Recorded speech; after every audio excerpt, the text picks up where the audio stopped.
하나님께서는 아브라함에게 그의 아들 이삭을 통하여 큰 민족을 이루게 하시고 그 후손을 통하여 열방을 구원하는 복의 근원이 되게 하시겠다고 약속을 하셨어요.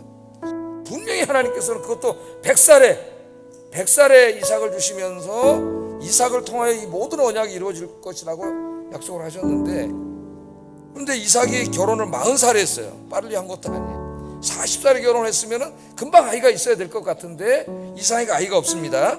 60세가 되도록 아이가 없어요. 그러니까 얼마나 힘들었겠어요. 이삭과 리브가는 아마 엄청나게 힘들었을 겁니다. 어떻게 할 것인가? 이삭과 그의 아내 리브가는 하나님의 약속의 말씀을 믿었습니다. 그 말씀을 붙잡고 기도했다고 얘기 나와요. 20년 동안 포기하지 않고 기도했다.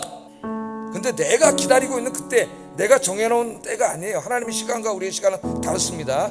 예? 우리는 내가 정해놓은 시간이 가장 적합한 시간이라고 생각하는데 그렇지 않아요. 하나님이 정해놓은 시간에 하나님의 방식으로 하나님이 응답해 주실 줄로 믿습니다. 자, 이삭은 자식을 갖고 싶은 자신의 소원을 위해서 기도한 것이 아니라, 항상 자식이 없었잖아요. 자식을 생각할 때마다 아이를 갖지 못해 슬퍼하는 아내인 리브가를 위해서 기도했습니다. 그러니까 리브가를 생각한 거예요. 여기 리브가의 기도는 히브리 말로 다라스라고 되어 있어요. 다른 말을 써요. 다라스. 이는 모르는 것을 하나님께 물어보는 기도예요.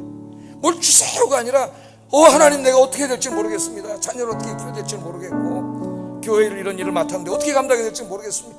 이거는 하나님의 지혜를 구하는 기도예요. 지혜를 구하는 기도. 자, 우리는 이삭처럼 때로는 우리의 필요를 위해 간절하게 간구하는 기도를 해야 됩니다. 간절하게. 또 하나는 리브가처럼 물어보는 기도를 해야 돼. 이 기도를 잘 안 해요, 사람. 자기 욕심이 가득 차가지고 그 욕심대로 무조건 가서 달라고만 가. 그 욕심을 하나님 기뻐하지 않으면 어떡할 거야. 그래서 우리 하나님께 물어보는 기도를 해야 돼. 우리의 삶은 복잡합니다. 인간의 지혜만으로는 도저히 알 수 없는 문제들이 너무나 많아요. 배우자 문제, 직장 문제, 취업 문제, 진로 문제 등 때로 무엇을 해야 될지, 어디로 가야 될지 도무지 감을 잡을 수가 없을 때가 많습니다. 하나님께 물어보는 기도를 해야 돼. 여러분의 인생도 마찬가지예요. 이런 비슷한 문제들이 얼마나 많겠어요, 여러분. 리브가처럼 여러분 다라스 하세요. 다라스. 물어보세요.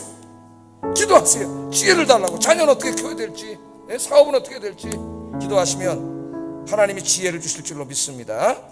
하나님은 능력도 많으시고 지혜도 많으셔. 오늘 이 두 가지 기도에 다 응답해 주시는 분이 하나님이에요. 하나님. 여러분, 이삭과 리브가 부부는 기도하는 부부였습니다. 하나님이 그걸 기다리고 계세요.